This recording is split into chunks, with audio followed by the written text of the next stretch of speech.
Pues quisiera comenzar diciendo a todos los amigos, sobre todo de la cofradía de las 7 palabras de Soria, que me escucháis, que gracias por contar conmigo en esta charla. Nos hemos venido a la Catedral del Burgo de Osma para explicaros un tema de cultura litúrgica que se presta precisamente a ello y que es un tema muy extenso y que por ello solo voy a dar unas leves indicaciones sobre el tema.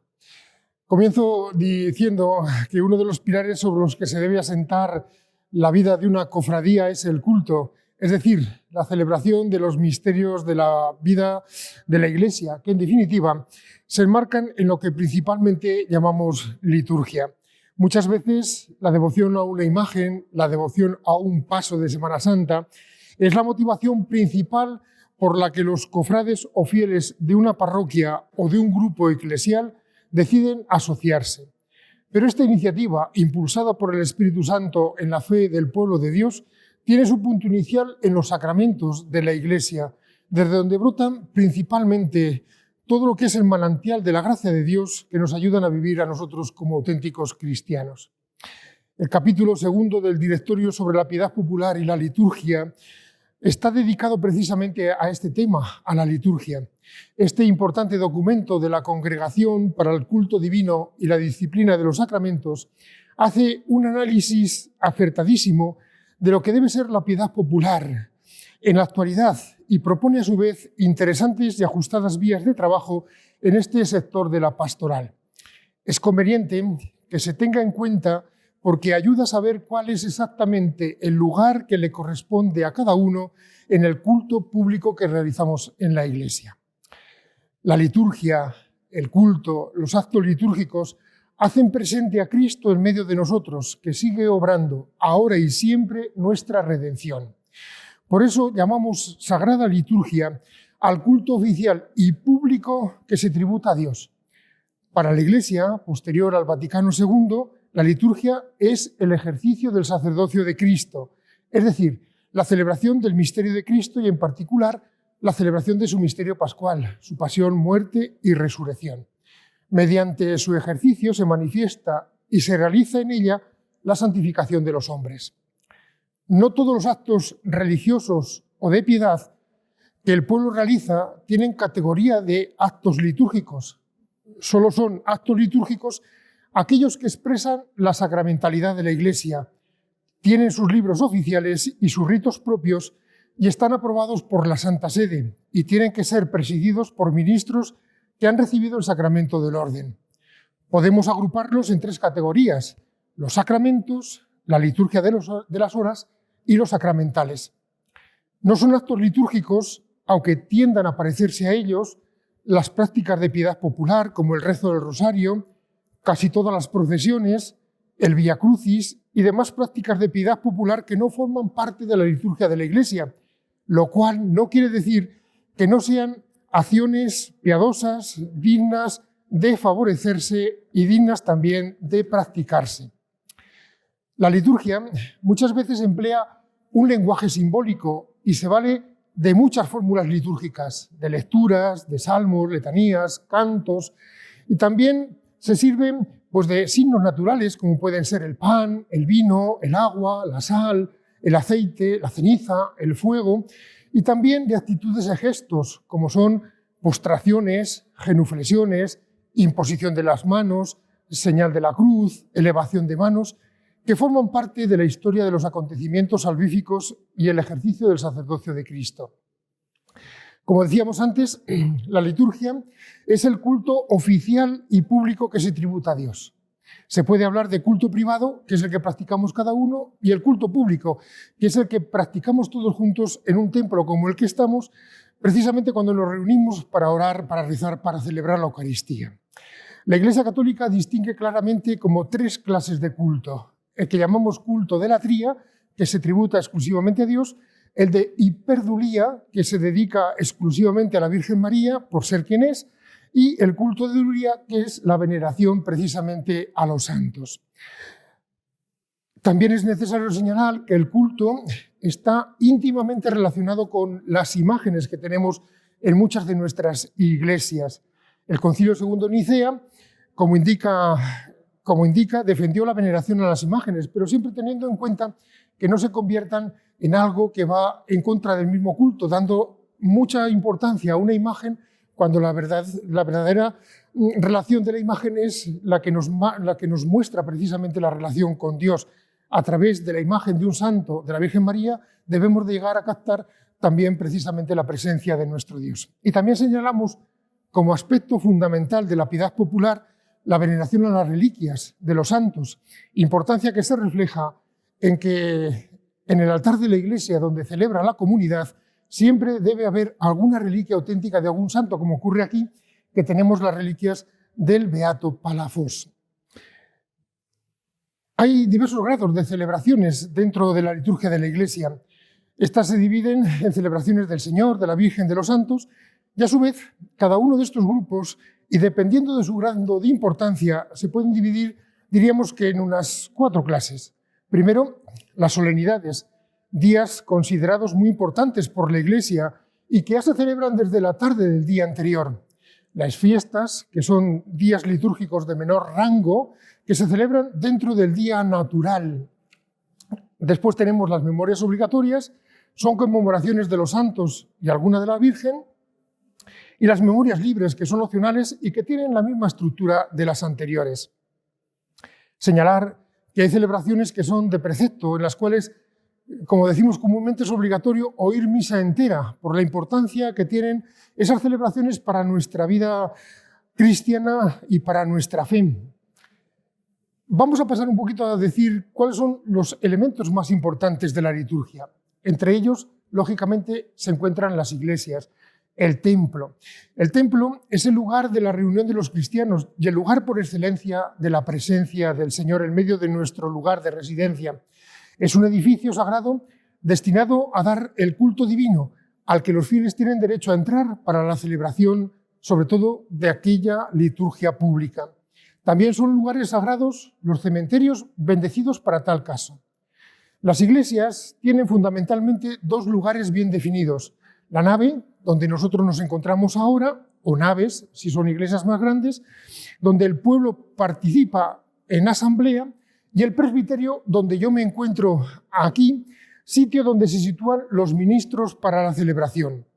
El elemento más importante del presbiterio es el altar, punto de referencia y principio de unidad, centro de toda la liturgia eucarística.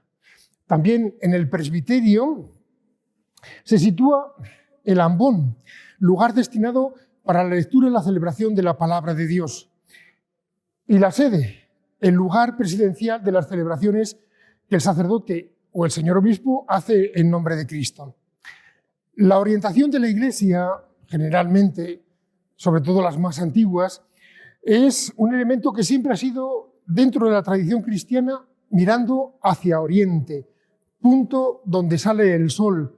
Así Cristo es el sol naciente que trae la luz y la salvación del mundo. Nuestra catedral está orientada precisamente así.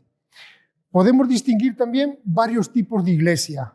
La catedral, en la que nos encontramos hoy, que es la iglesia madre de toda la diócesis y sede del obispo, solo puede haber una en cada diócesis, aunque hay alguna que otra excepción. También hay iglesias que llamamos basílicas, que es un lugar especial de culto. Puede ser parroquial, un santuario o también una catedral. Está una iglesia santuario, que es precisamente una iglesia o otro lugar sagrado al que por motivo peculiar de piedad acuden en peregrinación muchos fieles. Tenemos la iglesia parroquial, yo diría que la más importante, porque en cada lugar, en cada parroquia, en cada pueblo, tenemos esa iglesia parroquial, que es la iglesia que con su párroco al frente atiende a una feligresía. Es el lugar adecuado para la vida eclesial y la administración de los sacramentos. También hay oratorios, que son pequeñas iglesias destinados al culto divino con licencia del ordinario, del obispo, en beneficio de una comunidad o un grupo de fieles. Y luego tenemos también un poquito las ermitas, que son pequeñas iglesias en las que no se celebran ceremonias religiosas habitualmente, pero que se rinde culto en ocasiones determinadas importantes para un determinado pueblo. Luego existen las capillas, lugar de culto específico de algún grupo cristiano que puede formar parte de una estructura o de un edificio mayor, como es este en el que nos encontramos en la Capilla de la Inmaculada de la Santa Iglesia Catedral del Burgo de Osma. Dentro de la iglesia tiene un lugar destacado el sagrario, donde se guarda la Eucaristía después de la celebración para que pueda ser llevada a los enfermos o puedan comulgar fuera de la misa los que no han podido participar en ella. Dentro de las celebraciones litúrgicas también están las posturas y los gestos litúrgicos. La ordenación general del misal romano da unas normas claras de las posturas corporales que hay que adoptar durante la Eucaristía y para otras formas de culto. La postura uniforme de los fieles, seguida por todos los que toman parte en la celebración, es un signo de unidad en la celebración y del orden en que se debe desarrollar, de ahí su importancia. Las posturas corporales que el misal romano indica son de pie, es la actitud de respeto y buena disposición a la oración y a la escucha; sentados, que es la actitud precisamente de escuchar y de tranquilidad para meditar e interiorizar lo que escuchamos; y de rodillas, que es la actitud de adoración, como en el momento de la consagración en la Eucaristía. Fuera de estas posturas propias de la misa, hay otras posturas reverentes, la inclinación del cuerpo o de la cabeza, que indica reverencia y honor, o la genuflexión que hacemos ante el Santísimo, o la cruz expuesta el día de Viernes Santo, que significa adoración. También hay otros gestos litúrgicos que son simbólicos y que transmiten diversas actitudes, como pueden ser el beso o las acciones que hacemos con las manos, que son siempre muy significativas.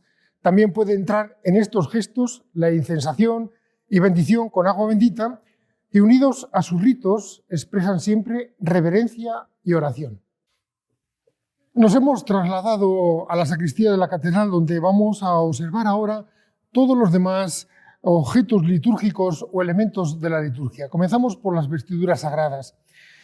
En la celebración litúrgica juegan un papel importante las vestiduras sagradas. Las vestiduras sagradas tienen una función pedagógica, distinguen a las diversas categorías de ministros identificándolos, contribuyen al decoro de la celebración y a la estética y tienen diferentes colores litúrgicos que ayudan a entender el misterio que celebramos. La vestidura blanca básica es el alba, la túnica blanca que llevan los sacerdotes hasta los pies, que debe ir ceñida precisamente con un cíngulo. Luego podemos reseñar la estola, que los presbíteros llevan sobre el alba, colgada al cuello, y que los diáconos la llevan cruzada al hombro izquierdo a la cintura. La casulla, que tiene su color litúrgico, es propia de los presbíteros y deriva del manto romano llamado pénula, así como los diáconos utilizan la llamada dalmática. Otras vestiduras sagradas son la capa pluvial, indicada para procesiones o la exposición y bendición del Santísimo; el humeral, que es el paño de hombros que los sacerdotes se ponen sobre los hombros para portar y dar la bendición con el Santísimo. Yo creo que estas son las vestiduras sagradas más importantes. Reseñar que las vestiduras del obispo en la celebración litúrgica son las mismas del presbítero, pero siempre utiliza unas insignias pontificales que le distinguen de sus colaboradores los sacerdotes. Él lleva el anillo, el báculo pastoral, la mitra, el solideo y la cruz pectoral. Y además el palio, si le corresponde por derecho, que es principalmente en las diócesis que son llamadas arzobispados, que tienen una función precisamente de coordinar a diversos obispados, que no es nuestro caso. Todo ello, todas estas insignias episcopales están relacionadas con la misión que el obispo está llamado a realizar, que es confirmar en la fe a sus hermanos.